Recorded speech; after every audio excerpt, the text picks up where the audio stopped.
أعوذ بالله من الشيطان الرجيم. Dan ketika Allah mengabulkan, itu praktek aktualisasi dari ibadah ditempatkan nomor 1 setelah bagian-bagian yang lain. Buka ayat 151-nya. Al-Baqarah 151. Paling kanan sebelah bawah.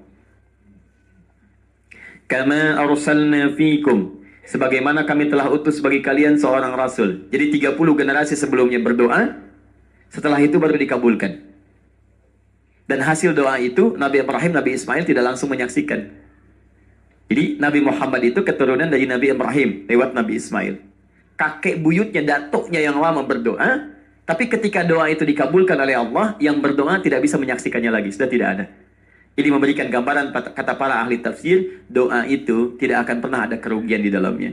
Walaupun ibu bapak berdoa sekarang, boleh jadi tidak terkabul saat ini, tapi generasi berikutnya yang bisa mendapatkan bagian dari doa itu. Tidak ada ruginya. Anda berdoa, ya Allah, jadikan keluarga saya ada yang penghafal Quran. Jadikan ahli Quran, ya Allah. Anda berikhtiar, tapi sampai akhir ikhtiar hidup Anda tidak hafal Quran. Mungkin bukan Anda yang dititipkan oleh Allah untuk hafalan Quran itu. Pahala Anda ingin diberikan tanpa Anda sulit untuk meraihnya. Cucu Anda yang hafal. Cucu hafal karena doa Anda. Begitu dia hafal, setiap hurufnya mengalir pahala untuk Anda. Yang hafal cucu. Yang ikhtiar ibu misalnya. Begitu ibu berikhtiar, ibu pun menghafal. Berdoa, bermohon. Sampai meninggal tidak hafal, cucu yang hafal. Maka setiap amalan dari cucu, dari Qurannya, Anda dapat bagian pahalanya. Bahkan Anda titipkan misalnya pada ibunya, tolong jadikan penghafal Quran, jadikan wasilah di situ. Plus tambahan, akan dipakaikan mahkota saat Anda kembali kepada Allah sebelum masuk ke dalam surga Anda. Sekarang perhatikan baik-baik. Nabi Ibrahim berdoa, Nabi Ismail berdoa, 30 generasi setelahnya baru kemudian terkabul. Kama arsalna fikum rasulan minkum. Sebagaimana kami telah kabulkan, kami utus seorang rasul yang lahir sekitaran Ka'bah dari golongan kalian. Yatlu alaikum ayatina. Tugasnya membacakan ayat-ayat kami, dalil Al-Quran. Lihat setelah itu, beda dengan 129. Yang 129, Rabbana wab'ats fihim rasulan minhum yatlu alaihim ayatika wa yu'allimuhumul kitab. Lihat, wal hikmah wa yuzakkihim. Yuzakkihim di akhir. Ketika dikabulkan, berbalik. Kama arsalna fikum rasulan minkum yatlu alaikum ayatina wa yuzakkikum.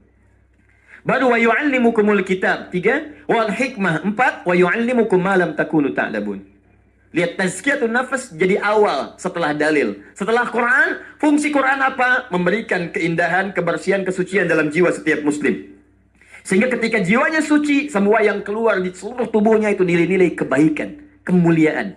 Dan dengan kemuliaan itu derajatnya terangkat.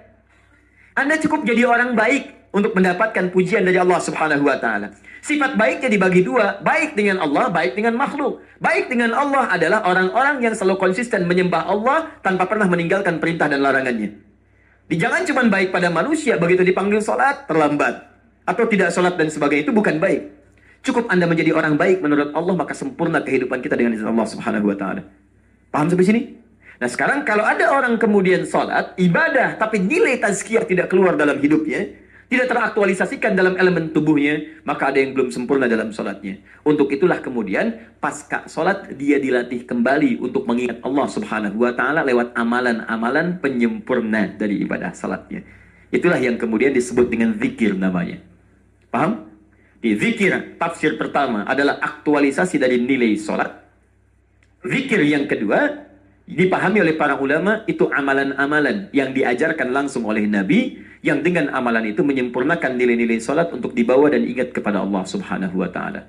Dua tafsir ini kalau kita gabungkan, keduanya terkait berkelindan.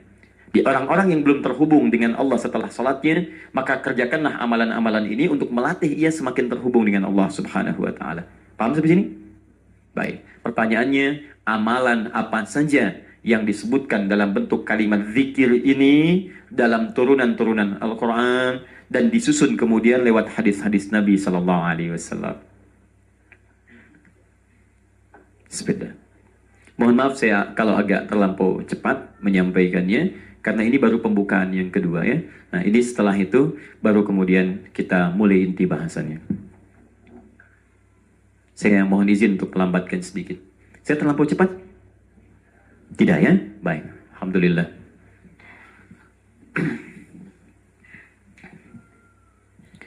Bismillahirrahmanirrahim. Di antara amalan pasca salat yang diisyaratkan oleh Al-Quran setelah selesai menunaikan salat adalah zikir. Zikir. Pertama, apa itu zikir? Kita turunkan dulu. Jadi jangan sampai salah kesimpulan. Apa itu zikir? Kedua, setelah paham apa itu zikir, apa saja jenis-jenis zikir, ragam zikir yang ditunjukkan oleh Al-Quran. Di pertama, pengertian zikir, definisinya zikir. Kedua, ragam zikir atau jenis-jenis zikir pasca khususnya. Dan yang ketiga, susunan zikir. Bagaimana zikir itu tersusun menjadi amalan pasca salat. Dari semua ragam itu mana yang didahulukan, mana yang kemudian diakhirkan, mana yang terletak di tengah-tengah. Atau apakah itu boleh kemudian ditukar posisi dalam kepentingan-kepentingan tertentu. Nah, itu kita bahas.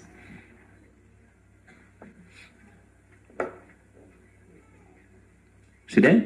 Nanti kalau sudah kira-kira paham, saya akan hapus ya. Baik, tidak apa-apa ya. Semoga Allah ampuni dosa Anda. Syukran. Boleh sampai atas, Mas? Ya. Ya, nanti tulis lagi ya. Baik. Waktu kita cerita singkat. Satu, apa itu zikir? Zikir adalah segala amalan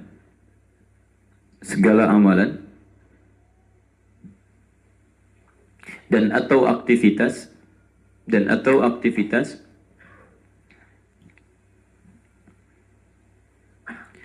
yang mengingatkan kita dengan Allah Subhanahu wa taala. Segala amalan dan atau aktivitas yang mengingatkan kita dengan Allah Subhanahu wa taala.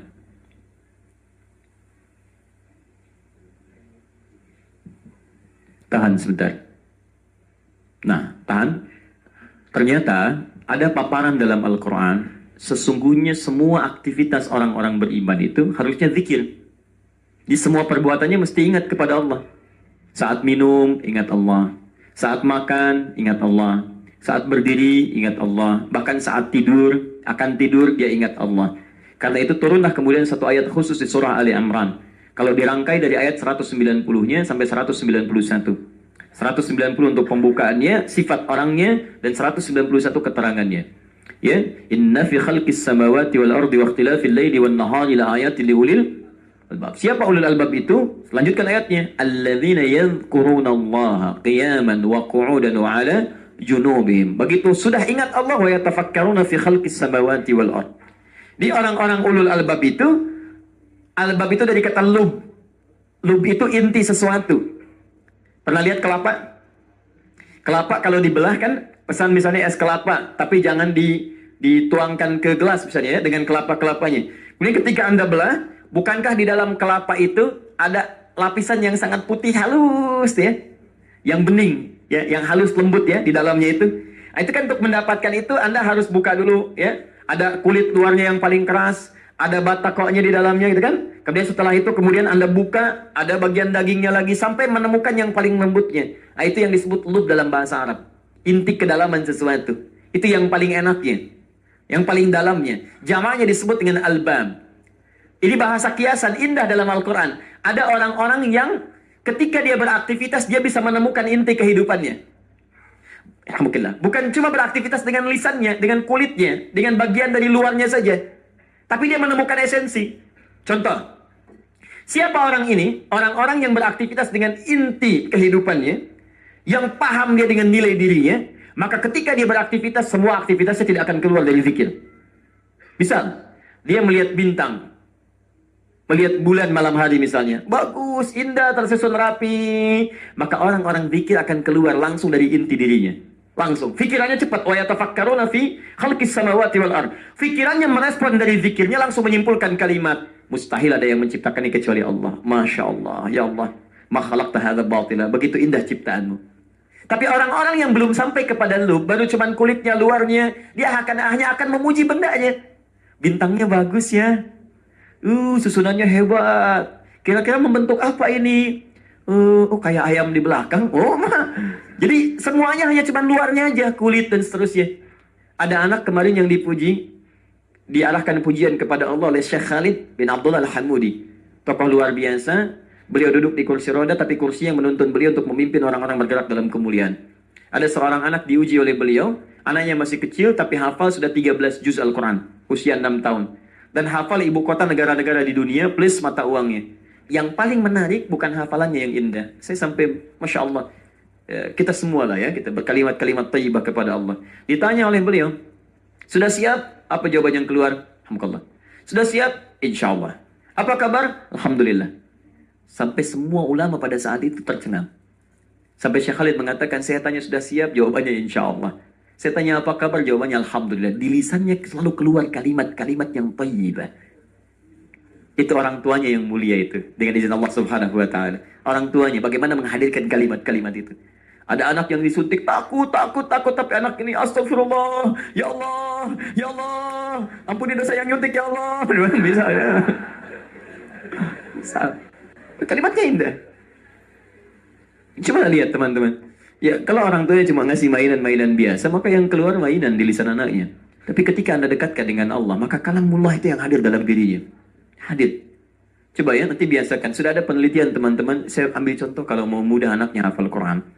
Nanti saat dilahirkan, lahir anak itu, saran saya beli speaker aktif. Speaker aktif, simpan kemudian di dekat anaknya itu, terus dia bacakan. Nah, saran kami, coba Anda buat setiap bulan itu 1 juz. 1 juz, dan jangan diacak. Misalnya 1 bulan pertama juz pertama saja.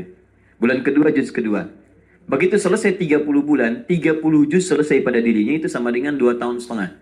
30 bulan 2 tahun setengah. Saat dia mulai bisa bicara, sudah terangkum di otaknya isi Al-Quran dalam dirinya. Dan itu akan lebih mudah diajarkan. Kalau tidak percaya silahkan cek. Tapi Anda mesti konsisten. Rizkinya kasih yang baik, yang halal, jauhkan dari yang haram-haram. Dan bacakan Quran terus sebulan putar aja. Juz pertama, juz kedua, juz ketiga, sampai dengan selesai. Begitu Anda selesai, dia baru bisa bicara. Demi Allah saya katakan, akan lebih mudah mengajarkan Quran.